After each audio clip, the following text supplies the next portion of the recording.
பாருங்க கோப்பால்னு சொல்லுவேன் தானே பார்த்தீங்க. லேடி கெட்ட பேவாதனா அதான் கொடுக்குறாங்க. இங்க பாரு யார் பாரு நாஞ்சில் விஜயன். உடனே அவன் நாஞ்சில் விஜயன் கூஞ்சில் விஜயன் அது வாடா போவோம் அப்படின்னு கூப்பிட்டு போயிட்டான். பார்ட் 4 ஆடிஷன் வந்தேன்.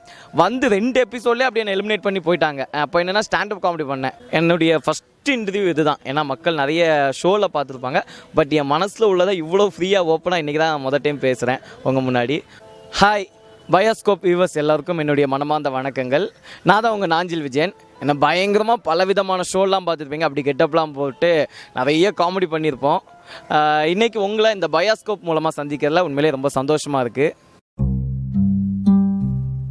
சிரிச்சா போச்சு அந்த வாய்ப்பு எப்படின்னா, விஜய் டிவியில் கலக்க போதே அது பார்ட் 4, அதாவது சிவகார்த்திகேயன் முடிஞ்சு அதுக்கு அடுத்த செட்டு, அதில் ஆடிஷன் வந்தேன். பார்ட் 4 ஆடிஷன் வந்தேன்.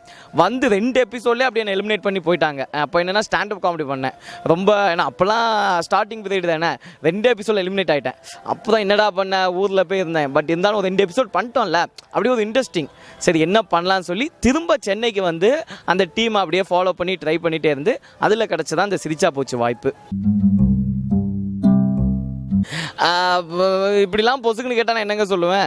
லேடி கெட்ட பேவாதனா அதான் கொடுக்குறாங்க. அது என்ன விஷயம்னா, அது இது டீமை பொறுத்தளவில் எல்லாருமே எல்லா கெட்ட போடுவாங்க. இப்போ வடிவேல் பாலாஜா இருக்கட்டும், ஜெயச்சந்திரனாக இருக்கட்டும், அமுதவாணன், எல்லாருமே எல்லா கெட்டப்பும் போடுவாங்க. அதில் என்னென்னா எனக்கு லேடி கெட்ட போடும்போது அது பர்ஃபெக்டாக அமைஞ்சிடுச்சு. அதான் மெயின் விஷயம். நான் லேடி கெட்டப்பில் எந்த கெட்ட போட்டாலும் நான் கொஞ்சம் நான் சில விஷயங்கள் முக்கியத்துவம் கொடுத்து நான் மேக்கப்பில் இம்பார்ட்டன்ட் கொடுப்பேன். ஸோ அதில் நான் லேடி கெட்ட போடும்போது எனக்கு டிட்டோவாக அமைஞ்சுது. அதனால் அதே ரிப்பீட் கொடுத்துட்டு இருக்காங்க, மக்கள் ரசிக்கிறாங்க, அவ்வளோதான். அதில் எனக்குலாம் பெரிய உடன்பாடு வேணும்னு இன்ட்ரெஸ்டிங்காலாம் பண்ணல.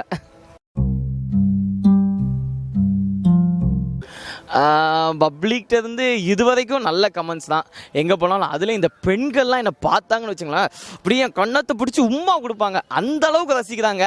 உங்களால் தான் நான் திரும்ப எனக்கு டேரக்ட் லேடி கெட்டப் கொடுத்துக்கிட்டே இருக்காங்க. அப்படியே சில லேடிஸ்லாம் பார்க்கும்போது, தம்பி எப்படி வர தெரியுமா, ஐயோ நீ கெட்டுவ பற்றி அந்த புடவை பொம்பளைங்க தோற்று போயிடும், இப்படி சொல்லி பயங்கர என்கரேஜ் பண்ணுறாங்க. ஒரு வகையில் ஹாப்பி. காமெடி ஸ்கிரிப்ட் அது எப்படி ரெடி பண்ணுறோன்னு கேட்டிங்கன்னா, மெயின் எங்களுடைய டைரக்டர் அவங்க தான் எங்களுக்கு கான்செப்ட் கொடுப்பாங்க. ஒரு பேப்பர் கொடுத்துருவாங்க. அதை நாங்கள் டீம் எல்லாமே உட்காந்து டிஸ்கஸ் பண்ணுவோம். நான் ஒன்று சொல்லுவேன், அவங்க ஒன்று சொல்லுவாங்க. அப்படி டெவலப் ஆகுது தான் எங்களுடைய ஸ்கிரிப்ட்.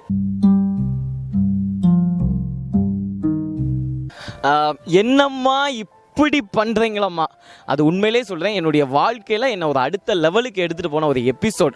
ஆனால் அந்த எபிசோடு பண்ணும்போது இவ்வளோ ஃபேமஸாகவும் நாங்கள் எதிர்பார்க்கல.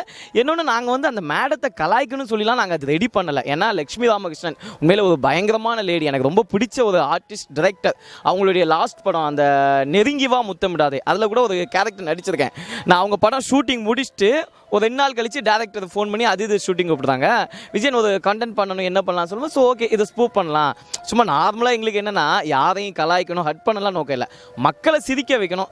எல்லா கண்டென்ட்டையும் பண்ணியாச்சு. ஸோ புதுசாக ஏதாவது ஷோ இந்த மேக்ஸிமம் எங்கள் விஜய் டிவி ஷோவே நிறைய கலாய்ச்சிருக்கோம். அப்படி பண்ணது தான் இந்த என்னம்மா இப்படி பண்ணுறீங்களம்மா. அதில் என்னம்மாங்கிற வார்த்தை எப்படி வந்துச்சுன்னா அது உண்மையிலே சொல்கிறேன் பெரிய காமெடி. அந்த எபிசோடில் நம்ம என்னம்மா பண்ணுற ராமர் ஒரே ஒரு இடத்துல தான் என்னம்மா இப்படி பண்ணுறீங்களம்மா வரும். ஆனால் கான்செப்டில் என்னென்னா ஒரு ஃபுல் டைலாகே மறந்துட்டார். நான் எடுத்து கொடுக்குறோம், இங்கே பக்கத்துலேருந்து எடுத்து கொடுக்குறோம், டைலாகை மறந்துட்டு என்ன பண்ணனே தெரியாமல் என்னம்மா இப்படி பண்ணுறீங்களம்மா, என்னம்மா இப்படி பண்ணுறீங்களாம்னாரு. பார்த்தா கடைசியில் அது ஃபேமஸ் ஆகிடுச்சு. சிரிச்சா போச்சில் மறக்க முடியாத அனுபவங்கள்லாம் என்னுடைய ஒவ்வொரு எபிசோடும் ஒவ்வொரு அனுபவங்கள். ஏன்னா அவ்வளோ என்ஜாய் பண்ணி பண்ணுவோம். அதில் எங்கள் டீம் கூட இருக்கிறது உண்மையிலே எங்களுக்கு ரொம்ப சந்தோஷம். அதில் ஒரு டைம் இந்த ஆளவந்தான் கெட்டப் போட்டேன். அது ஒரு எபிசோடுக்காக மொட்டை அடித்தேன். அது ரொம்ப சந்தோஷம். டேரக்டர் சேனல் எல்லாமே பாராட்டினாங்க, பரவாயில்லையப்பா ஒரு எபிசோடுக்காக மொட்டை அடித்தேன். அதில் காமெடி என்னென்னா, கமல் மாதிரி ட்ரை பண்ணும்போது அப்படி இப்படின்னு ஏறி ஆடியன்ஸ் கிட்டலாம் போய் கடவுள் பாதி அப்படி இப்படிலாம் பண்ணிக்கிட்டு வரும்போது அந்த ஒரு கூண்டு மாதிரி வச்சுருப்பாங்க. அதில் ஏறி மாட்டி என்ன பண்ணுவேன், அங்கேயும் போக முடியாமல் இங்கேயும் போக முடியாமல் அப்படியே ஊசலாடிக்கிட்டு இருப்பேன். அது இன்றைக்கி நான் பார்த்தாலும் எனக்கு பயங்கர காமெடியாகும். வடிவேல் பாலாஜி சொல்லி கலாய்ப்பாப்பில் அந்த எபிசோட்லேயே கலாய்ச்சிப்பா, இப்படி வந்து மாட்டிக்கிட்டேடா அப்படின்ட்டு. ஸோ இந்த மாதிரி நிறைய அனுபவங்கள் இருக்குது. சினிமா வாய்ப்பு உண்மையிலே சொல்கிறேன் இப்போ ரொம்ப நல்லா இருக்குது. ஏன்னா இன்றைக்கி எல்லா தமிழ் சினிமா இயக்குனர்கள் நடிகர்கள் எல்லாருமே சிரிச்சா போச்சு இந்த நிகழ்ச்சியை விரும்பி பார்க்குறாங்க.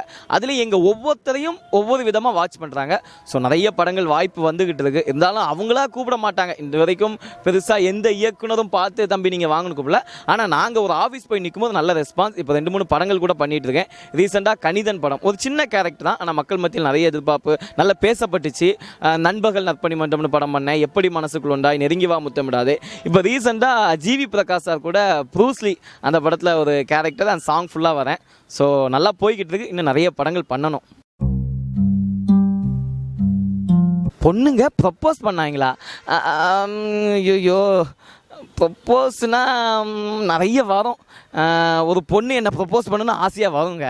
திடீர்னு லேடி கெட்டப்பில் நிற்பனா என்னடான்னு யோசிச்சுட்டு ஓடிடும். அப்படிலாம் இல்லை. ப்ரப்போஸு ஐயோ இதுக்கு என்ன சொல்லனே எனக்கே தெரியலையே. நிறைய வந்திருக்கு. பட் நமக்கு அதை பார்க்கறதுக்கும் அவங்களுக்கு டைம் ஒதுக்கிறதுக்கும் நேரம் இல்லை, அவ்வளோதான். இது நிறைய பேருக்கு இந்த கேள்வி, நாஞ்சில்னா என்ன, இது நீங்களா வச்சுக்கிட்ட பேரா இல்லை உங்களுக்கு கொடுத்த பேரா? ஆக்சுவலாக உண்மை என்னென்னா நாஞ்சில் விஜயன். நான் சொந்த ஊர் நாகர்கோவில், அதுக்கு பழைய பெயர் நாஞ்சில் நாடுன்னு சொல்லுவாங்க. அதனால தான் நாஞ்சில் விஜயன். இப்போ எங்கள் ஊர்லேருந்து வந்தவங்க தான் நாஞ்சில் சம்பத், நாஞ்சில் மனோகர். ஸோ அவங்களுக்கு அடுத்தால நாஞ்சில் விஜயன், அவ்வளோதான். இப்போ எனக்கு ஆர்வம் என்னென்னா காமெடி. இன்றைக்கி கடவுள் புண்ணியத்தில் நல்லபடியாக போயிட்டுருக்கு. என்னுடைய ஆர்வம் என்னென்னா சின்ன வயசுலேருந்தே நான் ஒரு பட்டிமன்ற பேச்சாளர். நான் ஸ்கூல் படிக்கும்போது என்னுடைய படிப்பு சர்வைவல் எல்லாமே பட்டிமன்றம் மூலமாக வரக்கூடிய வருமானத்தில் தான் என்னுடைய வாழ்க்கையே தொடங்கிச்சு, வாழ்க்கையும் ஓடிச்சு என்னுடைய படிப்பு செலவெல்லாம். ஸோ பட்டிமன்றம் பயங்கரமாக பேசுவேன். எனக்கு என்னென்னா அடுத்து ஒரு பெரிய பேச்சாளர் ஆகணும், ஒரு பொலிட்டீஷியன் பேச்சாளர் ஆகணும். அதுதான் என்னுடைய ஆர்வம். அது உண்மையிலேயே சொல்லலாம் பயங்கர கஷ்டங்க. அது உண்மையிலே ஒவ்வொரு பெண்களுக்கும் தெரியும் அது எவ்வளோ கஷ்டம்னு. ஸோ அப்பப்போ நான் போட்டதுனால எனக்கும் தெரியும். அது என்னங்க எத்தனை ஐட்டங்கள் இருக்குது, எப்படிங்க இதெல்லாம் போட்டுட்டு தெரியுதாங்க. இதுக்காகவே நம்ம பெண்களை வணங்கணுங்க. ஆமாம், அவ்வளோ கஷ்டம். உள்ள பாவாடன்னு ஒன்று கட்டுறாங்க, அதுன்னு கட்டுறாங்க, என்னென்னோ போட்டுறாங்க. அதுலேயும் பல சுமைகளை நான் சுமக்க வேண்டியிருக்குங்க. அது சில நேரம் ரொம்ப கஷ்டமாக இருக்கும். அதுலேயும் இந்த கம்மல், மூக்குத்தி, வளையல், ஏகப்பட்ட ஐட்டங்கள். அதுலேயும் சில நேரங்களில் அந்த உள்ள கெட்டும்போது அப்படியே அந்த இடமே அப்படியே ரொம்ப வலிக்கும். ஸோ இந்த மாதிரி பல கஷ்டங்கள் இருக்க தான் செய்யுது. என்ன செய்ய, கலைக்காக சேவை செஞ்சு தானே ஆகணும். மக்களை ரசிக்க வைக்கிறோம். அதனால் எங்களுக்கு அது பெருசாக தெரியல. அந்த வலியெல்லாம் அந்த எங்களை பார்த்து மக்கள் சிரிக்கும்போது அந்த வலி எங்களுக்கு மறைஞ்சு போகுது. வெளியேவா? வெளியே எப்படி பார்க்குறாங்கன்னா அது பயங்கர காமெடியான இன்சிடென்ட்லாம் நடந்திருக்கு. ஒரு டைம் என்ன பண்ணியிருக்கேன், பஸ் ஸ்டாண்டில் நின்றுக்கிட்டு இருக்கேன், ஏதோ ஊருக்கு போகிறதுக்காக பஸ்ஸுக்கு. ஒரு பையன் ஓடி வந்தான். அண்ணே நீங்கள் தானே நாஞ்சில் விஜயன் சொன்னான். ஆமாம் தம்பி, நான் தான் நாஞ்சில் விஜயன். அண்ணே விஜய் டிவியில் உங்கள் ஷோலாம் பார்ப்பேன், பயங்கர ஃபேன் அப்படின்னா. அப்படியே ரொம்ப சந்தோஷம் அப்படின்னு. உடனே அவன் ஃப்ரெண்டு அங்கேருந்து ஓடி வந்தான். மச்சான் இங்கே வா, அவன் பஸ்ஸுக்கு லேட் ஆயிடுச்சுன்னு ஓடி வந்தான். மச்சான் வா, பஸ்ஸுக்கு லேட் ஆயிடுச்சு. இங்கே பாரு, யார் பாரு, நாஞ்சில் விஜயன். உடனே அவன் நாஞ்சில் விஜயன் கூஞ்சில் விஜயன், அது வாடா போவோம் அப்படின்னு கூப்பிட்டு போயிட்டான். மனசுக்குள்ள நினச்சேன், நான் கேட்டேனாடா அவங்ககிட்ட? இல்லை நான் கேட்டேனா, செவனேன்னு பஸ்ஸுக்கு போகலான்ட்டு நிற்கேன். என்கிட்ட வந்து நாஞ்சில் விஜயன், அவன் எவனோ திட்டிட்டு போகிறான். இதுலேயும் இன்னும் சில பேர் என் ஃப்ரெண்ட்ஸ் வந்து அவங்க ஃப்ரெண்டு வந்து அவங்கள்ட்ட இன்ட்ரடியூஸ் பண்ணுவாங்க. அதெல்லாம் பயங்கர காமெடியாக இருக்கும். அதாவது டிவி ஷோங்கிறது ஒரு குறிப்பிட்ட மக்கள் தான் பார்ப்பாங்க, எல்லாரும் பார்க்கக்கூடிய வாய்ப்புகள் கிடைக்கிறது இல்லை. ஏன்னா இன்றைக்கி பிஸியான உலகத்தில். அதில் சில பேர் நம்முடைய ஃப்ரெண்டு அவன் ஃப்ரெண்டுகிட்ட கெத்தா சொல்லுவான், மச்சான் யார் தெரியுதா? அவன் தெரில. நல்லா பார்த்து தெரியலையே, என்னடா இவ்வளோ தெரில? எங்க அத்தா ஐயோ இவ்வளோ தெரில, தெரிலடா அப்படிலாம் பயங்கர காமெடியாக இருக்கும். அப்போ எனக்கு கஷ்டமாக இருக்கும். நான் கேட்டேனாடா அவன், நான் என் பாட்டி தான் நின்றுட்டு இருக்கேன். ஸோ அதையும் தாண்டி சில இடங்களில் பப்ளிக் வந்து பயங்கர, அதுலேயும் அந்த ஒயின் ஷாப் வாசலில் இப்போ நின்றுட்டா போதுங்க.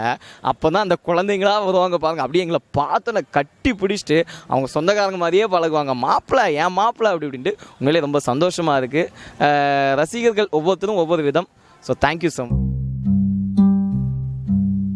பொதுவாக மக்கள் வந்து மிமிக்கிரி அப்படிங்கும்போது என்கிட்ட விரும்பி கேட்குறது அந்த சரோஜா தேவி வாய்ஸ் தான் ரொம்ப விரும்பி கேட்பாங்க.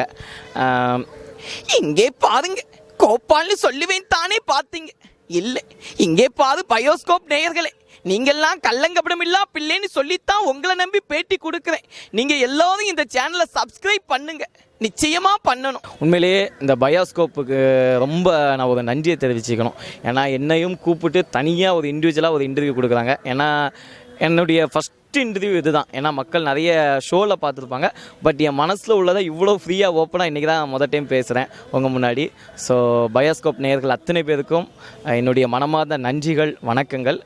இன்னும் நிறைய இன்ட்ரெஸ்டிங்கான பல செய்திகளை தெரிந்து கொள்ள பயோஸ்கோப்பை தயவு செய்து சப்ஸ்கிரைப் பண்ணுவீங்கள்ல? கண்டிப்பாக பண்ணணும்.